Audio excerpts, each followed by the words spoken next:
你们要的无极大师兄525终于来了，他的实力到底是强还是弱呢？只有测了才知道。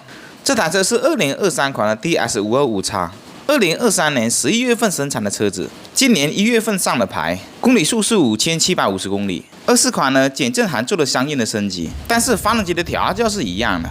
这台525的发动机我测过很多了，2台粉丝的仿赛RR525，还有我买的巡航车 CU525，还有一台粉丝的街车525R。这台呢同样是粉丝的 DS525X， 它的加速性能在我排行榜中排名第80位。相对于仿赛和巡航，工程师将这台车做了哪些调整呢？我是都可以通过数据测出来的，所以建立自己的数据库是相当重要的。它能更好有助于解析车辆的产品力。100公里加速呢 5.2 秒，只比 CU525慢了 0.1 秒。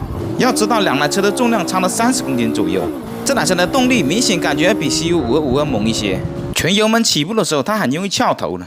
0到50呢用时 1.6 秒，而 CU525呢是 1.8 秒。但是后程加速呢，由于重量巨大的差距 ，DS525X 呢相对要慢一些。0到400米呢用时 13.9 秒，撞线速度是 148.4 公里。这台车的极速5档就能跑到180，转速是还没到头的，6档呢跑到184就上不去了。这时候 GPS 显示 167.2， 这个误差率好像有点大哦。之前我测无极 CU525的时候，极速呢出现在5档，6档呢基本上作为超速档用。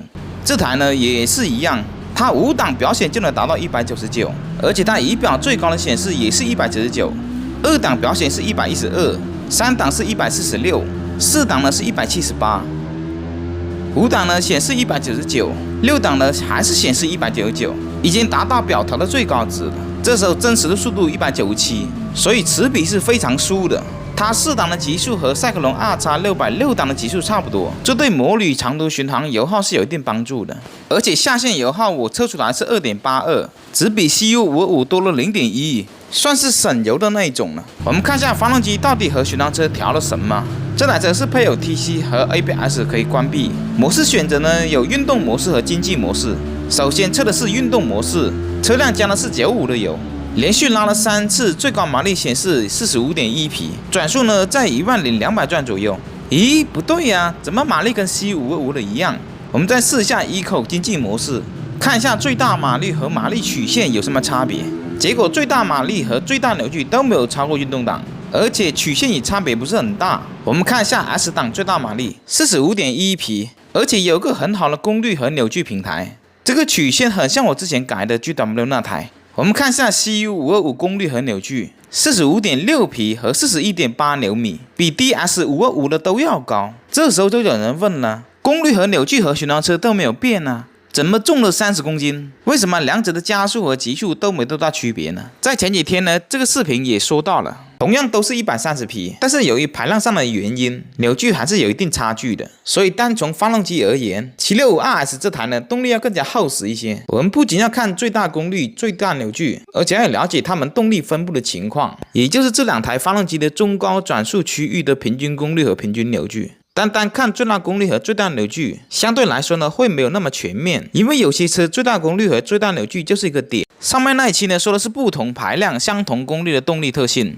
而这一个呢是相同排量、相同扭矩、相同功率，它的动力特性也是不一样的。这条呢是 DS525 的马力曲线，而这条呢是 CU525 的曲线。最大功率呢只相差 1%， 最高转速呢 DS 要比 CU 高出800转左右，刚好多出的800转形成一个功率的平台。而9000转之前呢，它们两者的调教是没多大区别的。而9000转之后呢 ，DS 的动力持续性要更加强，因为它从7500转到10000转，它有个功率平台，所以高转速的情况下，平均功率要比 CU 要大一些。这时候就有人问了，那9000转的扭矩不是往下掉了吗？大家忽略了一点，那就是齿比。这2台车各档位的极速都是相近的 ，DS525 比 CU525 多出800转，接近 9% 的转速，转速多了，但是各档位的极速不变，说明 DS 的末级传动比变大了。换种说法就是说后轮压盘加大了 9%。